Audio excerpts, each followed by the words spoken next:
Mauser continues its exploration behind the technology of brain-computer interfaces, or BCIs, with Dr. Christoph Guger, founder and CEO at g.tec Medical Engineering. He joins In Between the Tech today to share BCI's evolution and his company's role in the advancements of neurotechnology. Thank you for joining us, Dr. Guger, on In Between the Tech. Please tell us about g.tec Medical Engineering and the work you're doing. It started actually when I was at Johns Hopkins University in the USA studying, and one professor over there told me about Gerd Pfurtscheller from Austria, who was actually a professor of my home university in Graz. And he developed brain-computer interface technology 25 years ago already, longer than 25 years ago. So I returned to Austria and started my master thesis and also PhD in his lab. And I built the first real-time brain-computer interface. So this means we could control in real time a cursor on a screen. And right after the finish of my PhD, I established g.tec Medical Engineering with Günther Edlinger, and we started to sell BCI technology for researchers and universities. So they used the technology to develop the BCI technology to design new applications or to do basic neuroscience research. And this is what we are still doing. So we are selling to many different research centers or technology. So this includes also the big ones like Meta and so on, but also companies in aviation like BMW or Airbus, Boeing, Air Forces from different countries. So they are all using it for making aviation better. And of course, many people are working on medical applications to treat patients or to have better assessment tools. And about 10 years ago, we started with Recoverix. So this is our neurorehabilitation system. At this time, we used it only for upper limb treatment in stroke.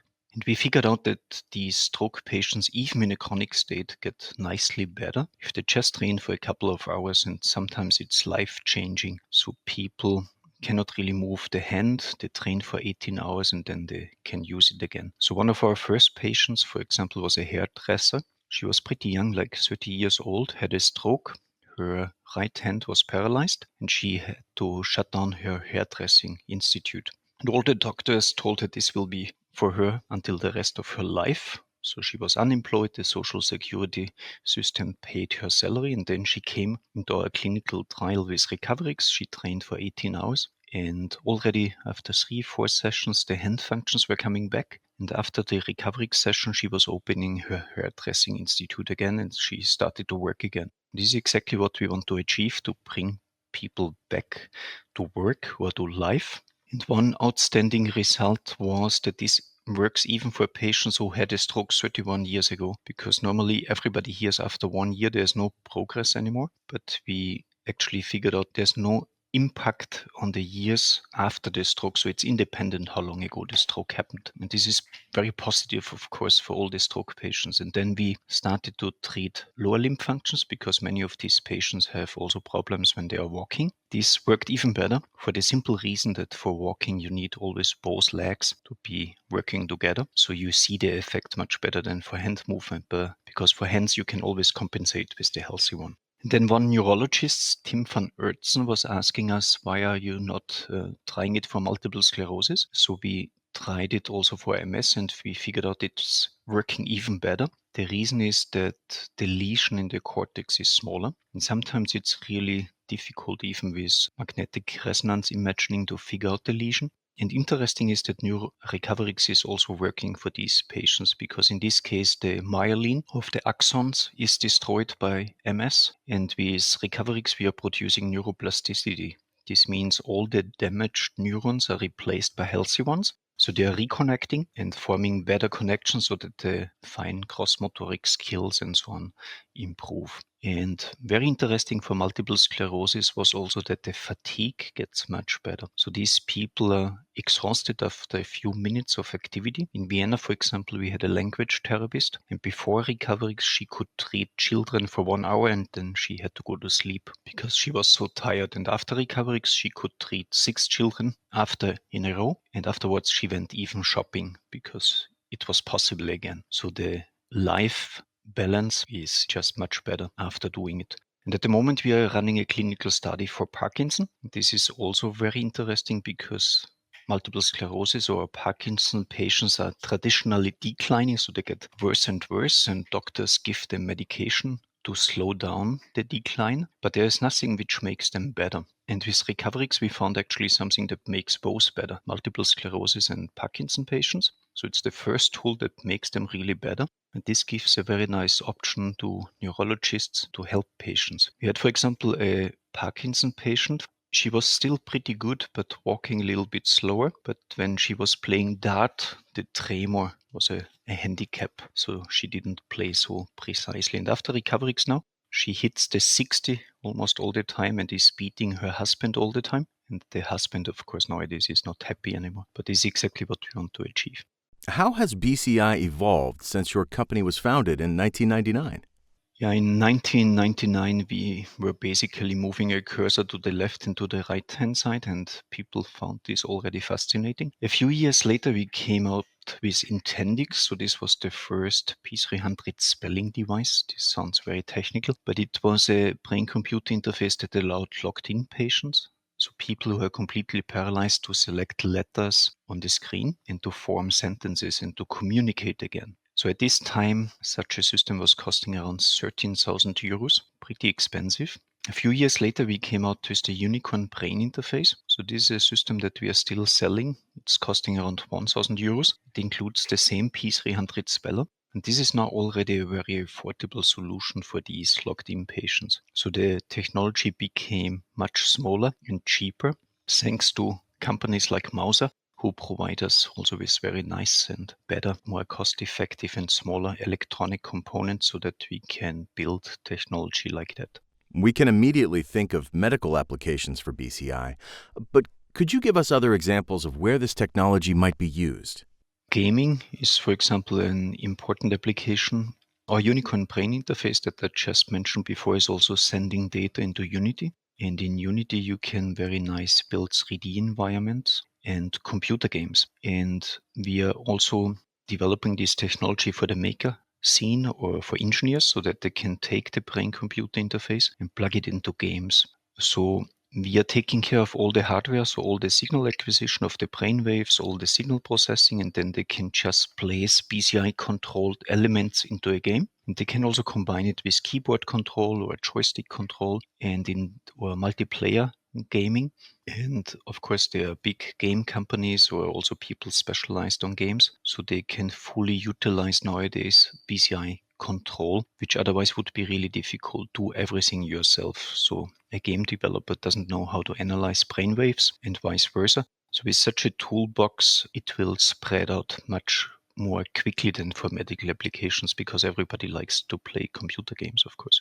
In this case, it's just very important that the brain-computer interface gives you one unique control option for the game because keyboards or joysticks are highly optimized for information transfer rate, but they are blind of what's going on in your brain. And with the BCI technology, you can actually extract that. So we can find, for example, an engagement index, which shows how engaged your brain is. And then in your game, for example, you can only compete or reach the next level if you're actually cool enough and not too nervous. So it gives completely new options for game developers.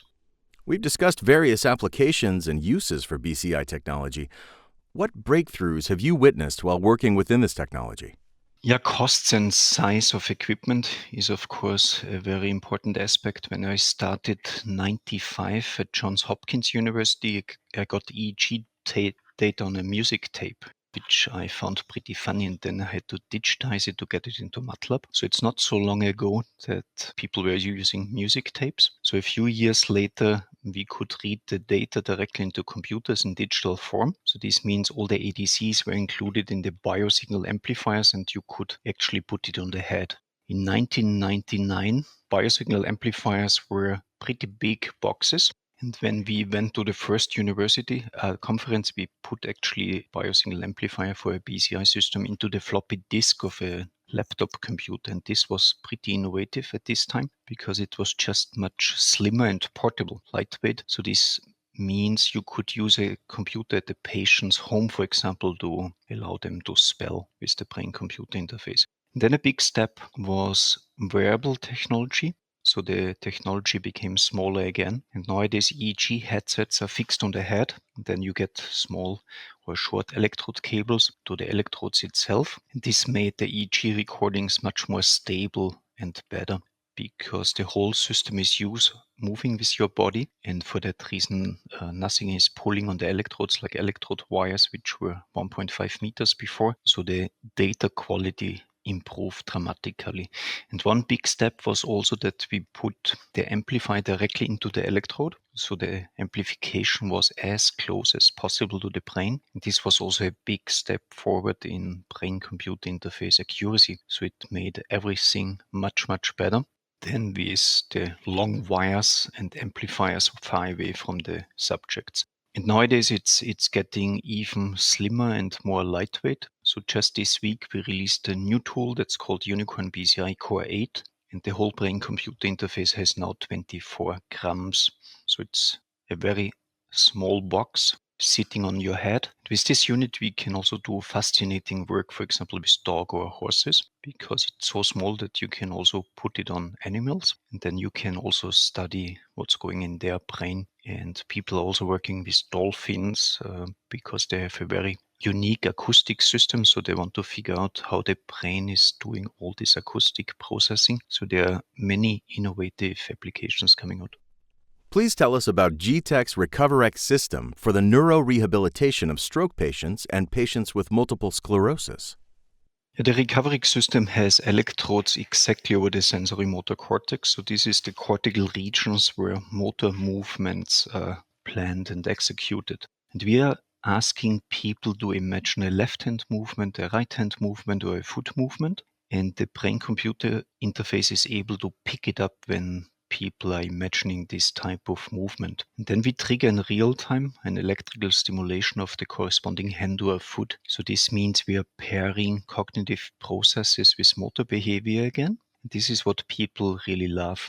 If they were paralyzed for a couple of years and then they imagine the movement and the hand moves again, this leads to a lot of motivation. We are doing 240 movement imaginations in one therapy session, and people are coming back 25 times. So in total, they have to do 6,000 movement imaginations. And this is as often as a child needs to learn to walk. And this is essential for neuroplasticity. So you need many repetitions of the same task to make people better. And after these 25 sessions, we can say that like everybody improved. This can be a lot, but it can also be just a little bit. But on average, we get quite good improvements. There are only a few patients that don't improve, but there must be another neurological event, like people get another stroke. And otherwise, people get better. What do you see as the biggest hurdle to the adoption of BCI systems? Where is the resistance? The resistance is basically that people don't know about it. And, if you're a patient and you see a new medication or a new treatment opportunity on the web, nobody has done it before, then you doubt it, because why should it help you? So we have to create awareness. And we did it actually by establishing our own rehabilitation centers, where we are treating patients with our own physiotherapists or occupational therapists. And then people were telling other patients that they improved. This is actually the most important marketing that we can do, satisfied patients who recommend it. And in this way, it's also spreading out to hospitals, rehabilitation centers, and doctors, physicians, that patients are getting better. But you need a lot of these patients to convince hospitals and other people that this really helps. We established also a franchise system. So this means a businessman or just a physiotherapist can get all this neurotechnology, the recovery system, including a training in the standard operating procedure. Takes a couple of days to train them because it's a medical product, and then they are allowed to use it with patients. And this is nicely spreading out. So we started here in Schiedelberg, that's a very small village in Austria, and we treated already more than 30,000 recovery sessions. So it's a lot. And then the next center was in Linz. This is like 20 kilometers from here. And the next center was in Vienna. And now we are in Munich and Passau. So it's spreading always out from where we are starting, because people see the improvements and then they come to one of the centers, and then other physiotherapists get interested and it spreads out. So we started also a couple of years ago in Thailand, in Bangkok. And this was pretty successful, so they had nice improvements of patients. And now they have a big investor who wants to establish 168 recovery centers in Thailand so that every patient can actually get a nice treatment in a short distance. What role do you see AI playing in BCI? For BCIs and brain-computer interfacing, we are using since the beginning signal processing techniques like machine learning or also deep learning, AI, to train the brain-computer interface on the EEG data of every single person. And this is important because brains are pretty similar, but in detail, movement, imaginations, and other thoughts at different regions. So we have to identify how these EEG patterns look like and where they are located. For that, of course, signal processing techniques like AI, deep learning, machine learning are super important because you cannot just see it with your eye when you look at the data. So you need signal processing to be able to do it. For recoverix, of course, we are training the brain-computer interface on every single person. Same also for the patient, for the system that we use for coma patient. But we are also uploading all the data that we are acquiring to a server. So we have now 30,000 data sets just from our own recovery center on the server. And with deep learning, we can analyze the data. And then we can figure out, for example, who is improving more. And we can also quantify what's ongoing in the brain. So how much changes we can produce and also which changes in the brain are important so that fine and gross motoric skills are coming back. And with these techniques, of course, we can figure out important information to make the therapy better. Our long-term goal is also to have a marker in the data so that we can produce maybe in future warnings to patients if there's a risk, a neurological risk for them, so that they can see a doctor as quick as possible. If there's a new treatment option occurring so that we can inform these people that they should do it. What is the one application for BCI systems that you would most like to see become a reality? There are so many because at the moment in most of the hospitals, doctors are just looking at EEG data. So they have the waves on the computer screen, but there's not so much what you can extract by just looking at the data. And there are so many important applications which are all good for neurological patients. So we just mentioned a few of them. We had also a patient with Cauda syndrome in Sicily, in Italy, and this man was paralyzed within 4 months. So he was diagnosed, had the first problems. 4 months later, he was paralyzed. So that's an autoimmune illness affecting also the myelin of the axons. And there's no treatment option actually available. And then our neurologist, Rosella Spataro, did the recoverix training with the patient. And he recovered within a couple of hours again. So he could move the hands again, he could talk again. And otherwise, he would be paralyzed at the moment. So it has a dramatic effect for rare disease, which makes it, of course, super important to have this technology available. But this is all in the medical space. For non-medical applications, I think the gaming is a very important aspect. Then you can play computer games, and beside that, you can extract information of the EEG, send it to a server, and you can also analyze it. And while you are watching, for example, TV or playing a computer game, the deep learning algorithm is analyzing your EEG data, and you get a warning that maybe this illness that I mentioned before is developing in your brain, and you should see a neurologist as soon as possible. So these medical assessments can become a side product of entertainment. What has been the biggest ethical concern regarding the development of BCI systems? Of course, there are very strict guidelines in the medical industry, so you have to follow the normatives for medical equipment. And these are the strictest normatives around the world. So even for aviation, for airplane, the normatives are not so strict as for medical products. For the simple reason that you don't want to bring a patient at risk who is already ill. So medical equipment is very well controlled and designed. This is also important, and there are already a lot of very good normatives, just people have to follow them. There's also one for cybersecurity, for example, so that nobody can access the data that you are recording. But of course, a big question is what happens with your EEG data if it's transmitted to a server. If maybe your data is sold to companies and they are extracting whatever out of the data. So this is something that must be handled carefully. How does pairing EEGs with FNIRs open up new avenues for BCIs and neural research? So EEG recordings are measuring electrical activity of neurons. So it's just a voltage measurement that we are doing. And these signals are very fast. So if you imagine something that change within a few milliseconds, and this is a big advantage if you want to control something. The FNIRS is functional near infrared spectroscopy. So in this case, we are shining light into the brain, and the blood or the hemoglobin of the blood is reflecting the light, and then we can estimate how much blood flow is in a certain brain region. It's similar to the principle of a magnetic resonance imaging machine. It's just portable, so you get little LEDs or lasers on your scalp, and then you can estimate the blood flow.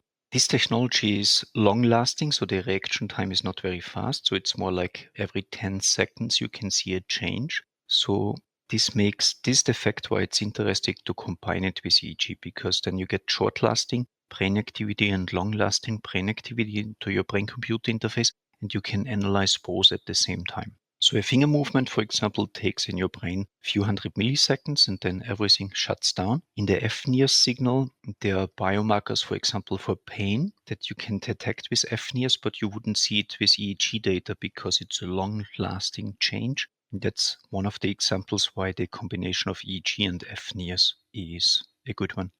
Can you give us an overview of your Cortic system and how it's used in brain surgery? So our Cortic system is a so-called high gamma mapping system. High gamma refers to the frequency range that we are extracting of the EEG data. So traditionally people are looking at alpha beta ranges. So this means between 8 and 30 hertz or lower frequency in the EEG, because this is basically what you can see with your eye. The amplitude is pretty big, and when you look at the traces, you can see something. The high gamma is between 8 to 200 hertz or even to 1 kilohertz. And it's so tiny that you wouldn't see it with your eye. This is again the reason why we need signal processing techniques to extract it. But a high gamma has one very important fact. So if I move the finger, it occurs immediately, and I can very nicely detect it. And this is what we use in Cortic. We instruct the patient to move, for example, the thumb, and a few milliseconds later we can already see where the region is on the cortex, and then we can mark it, and then we instruct the patient to move the pinky finger, and then we see exactly where the pinky finger is located. And then we read, for example, an English text via the loudspeaker of a computer. The person is just listening, and a few seconds later we know where the auditory cortex and Wernicke's area is located. Wernicke's area is responsible for understanding language. Or if we want to figure out where Broca's area is located, we show an image to the patient, and the patient has to name the image car, flower. And whenever the person imagines the word in the brain, the Broca's area is lighting up. So this is expressive language area. And also after a few seconds, we have located it. So we can create a map within a few minutes of the most important centers of a patient. And this is very important information for the neurosurgeon. If he cuts out, for example, the finger region, the patient cannot move the fingers anymore. And this is, of course, something that the neurosurgeon wants to avoid. This is at the moment done with electrical cortical stimulation. This means neurosurgeons are implanting 256 electrodes all over the cortex, and then they are applying electrical currents between all the pairs. So they are stimulating electrode 1 versus 2, 1 versus 3, and so on. And whenever the patient shows a reaction, then they write down, this is the finger region, this is the language region. This mapping procedure takes normally 1 or 2 days, and it's very demanding for the patient and for the neurosurgeon. With Cortic we can do the same, but much faster. So we need like 4 minutes for getting the result. And then the mapping procedure is over, and the patient can relax again. And there's also another very important fact on the temporal base. This is more or less the bottom of the brain. You cannot really do electrical cortical stimulation because it's difficult to access, because you have all the bones around this region. But with Cortic we can also extract information from there. And the face area, for example, is located on the temporal base. And some years ago, neurosurgeons were resecting the face, the temporal base, so where the face region is located. And this has the consequence that people cannot recognize other faces anymore. So you don't recognize your mother or your father anymore because the brain region is missing. With Cortic nowadays we can find where the region is located, and they can preserve it, which has also a very important impact for these patients, of course. For those experiencing memory loss or the inability to recognize people, such as patients with dementia or Alzheimer's, is BCI technology being used to treat those diseases? For sure, there are a couple of research groups around the world working on dementia. For example, Tomek Rutkowski from Riken Institute in Japan, in Tokyo, is doing that. They are using our Unicorn Hybrid Black, and they have an assessment tool developed with BCI technology to detect early dementia. This is super important because if you detect it early enough, then you can still do something against it. So activity is a very important point to avoid dementia. So they can do more sports, for example, but this early prediction is super important. And with systems like Recoverix, I believe we could also help dementia patients. We just didn't do a clinical study yet because we were busy with all the other illnesses. But we see also in our patients stroke, multiple sclerosis, and Parkinson that concentration, performance, and memory is improving when we are doing hand movements. Another thing that we see is that language or swallowing is improving. This is my favorite side effect that we are doing. So people are supposed to imagine hand movement and suddenly they speak better because Broca area gets activated again. And the scientific explanation is that we are activating the sensory motor cortex with hand movements. And if you look at the language network in your cortex, then you need the auditory cortex to hear something. Then you need Wernicke's area to understand what you're hearing. Then you need Broca's area to formulate the answer. And finally, you need the motor mouth region and the tongue region to say the word. With Recoverix, we are activating exactly these motor regions, and so we have an effect on the whole language network, and people swallow better and speak better. The same is the case for pain. So in Finland, for example, Recoverix is used for many years for chronic pain patients where medication doesn't work, and they're just doing motor movement imaginations, and suddenly they get pain-free. And also here, the training of the sensory motor cortex has an effect on the pain network, and we can improve it. For multiple sclerosis, very often bladder control is a problem, so they have to wake up like 5-6 times during the night and visit the toilet. After Recoverix, they don't wake up anymore. They can sleep for a whole night, or at least they have to visit the toilet much less frequently. That's also a very important aspect for quality of life. Please tell our listeners about your BCI Spring School.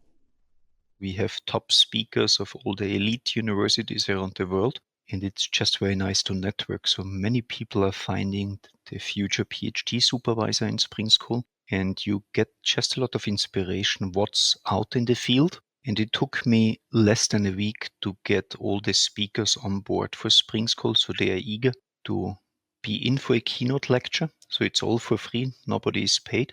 But we are just getting the best brains in neurotechnology, and it's worth the 10 days to listen what's out, and this can, direct you into a certain area where you want to spend the rest of your life working on this part of technology. For more information or to register for BCI Neurotechnology Spring School, please visit www.gtec.at/BCI-Neurotech-Spring-School-2025. If you're looking for more content on brain-computer interfaces, be sure to visit Mauser's Empowering Innovation Together page for articles, videos, and more on the subject. Up next in Mauser's exploration of the newest technologies is renewable design. Be sure to tune in to learn about the innovations driving this field. Visit mauser.com/empowering-innovation.